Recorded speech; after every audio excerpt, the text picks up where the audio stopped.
What's going on, everybody? My name's LeakyTapsMan, and this is another This Week in Gaming number 27.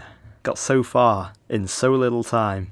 Anyway, this is where I bring you up to date with the news going on in the world of games, news rumours, speculation, an overall summarisation of the week's goings-on. And I shall start with what I think is the best news by a country mile, and that is that Rayman Origins 2 is in development. It's called Rayman Legends, and it's said to include 4-player co-op, which the original had, so drop in, drop out co-op. It's still going to be 2D, it's going more mythical, so stuff like castles and vampires, ghosts. Apparently it's going to have Greek gods and dragons as well. And it's also going to be coming to the Wii U, which is all good news. I know Rayman Origins didn't sell amazingly well, but it got a lot of great reviews, and the fact that they released it in November when a lot of big games were coming out was kind of the main contributor to its demise. If they released the sequel at a more favourable time to them, somewhere in the summer maybe, or September time, they'll see much better figures, but regardless, it's still very good news that another Rayman is in development. And the worst kept secret in gaming is pretty much even more worser, if that's a word. I know it's not. Black Ops 2 has more or less been confirmed for a November 13 release date. This is due to Target, which is a store in America, I believe. They're handing out pre-order cards for Black Ops 2 and obviously penciling November 13th as the release date. It's got quite a snazzy little logo, and it uses Roman numerals, which is going to be a good thing because most people that play COD don't actually know anything about education. I'm talking to all the sub 12-year-olds. But yeah, I mean, this all pretty much confirms what we already knew, and it also confirms the fact that it's going to be more or less going head to head with Halo 4, which fingers crossed Halo 4 will win, but interesting news nonetheless. Okay, weeks and weeks back I mentioned about a PlayStation 3 version of Super Smash Bros, pretty much a rip-off if you will, Sony's forte.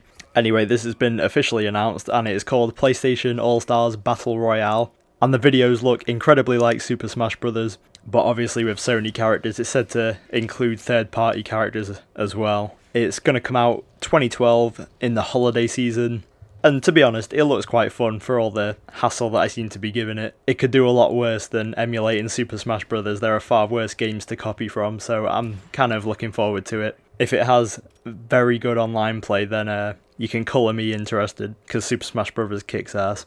Alright, another thing this week, the upcoming Skyrim DLC is most likely going to add crossbows and snow elves. This is due to the files in the patch that they've released. It basically has a bunch of crossbow animations and it mentions some snow elf characters. That's as much as we know about the DLC. I'm hoping that it'll be something quite substantial like we saw with Shivering Isles on Oblivion rather than the Fallout stuff, which was good but not as long as I'd have liked. But regardless, Bethesda do a hell of a lot and do a lot of it for free, so I don't really have any complaints for them. And it sounds cool, crossbows sound cool, so I'll be ready and waiting and prepared to dish out my cash for that.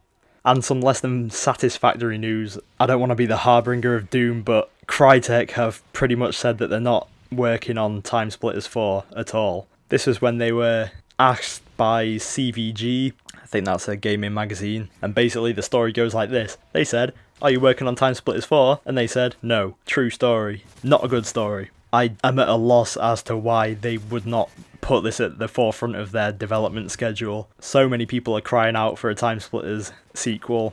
Absence makes the heart grow fonder, I know that, but an absence of about 7 years, that's kind of taking the PISS.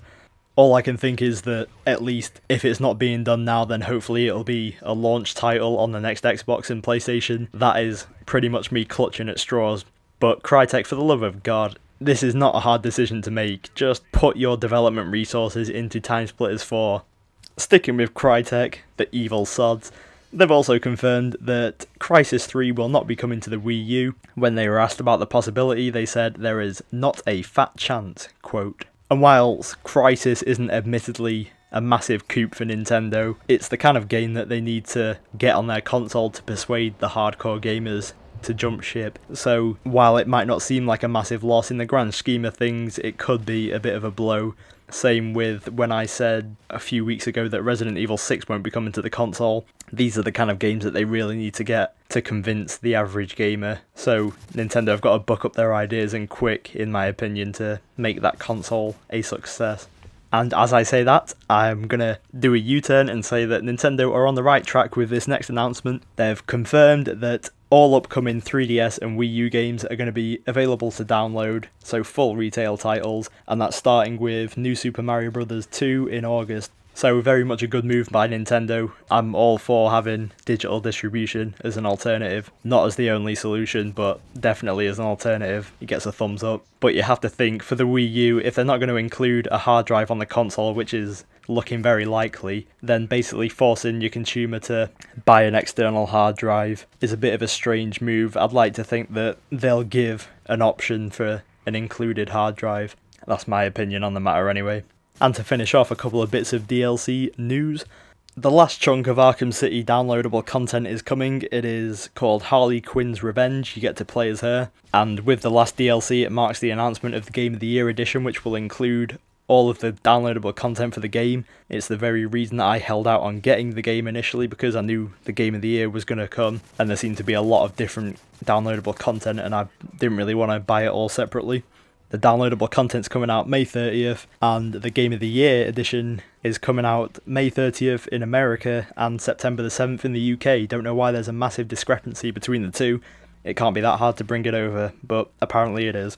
And hot on its heels is the Uncharted 3 Game of the Year edition. It's going to include all 14 pieces of DLC. It's got no price or release date as of yet. I will update you when that happens. Okay, so that more or less summarises everything that's gone on this week in the world of video games. You've been a pleasure as always. I'd like to hear your thoughts and opinions on everything that's gone on this week. Do you think the new Rayman will be a success? How about the Skyrim DLC? What do you want to see in that? Is PlayStation All-Stars Battle Royale just a Super Smash Bros. Rip-off, or do you think it could become better? And if I organise a hate mob to go to Crytek's offices to demand Time Splitters 4, will you guys join me? That's the main question.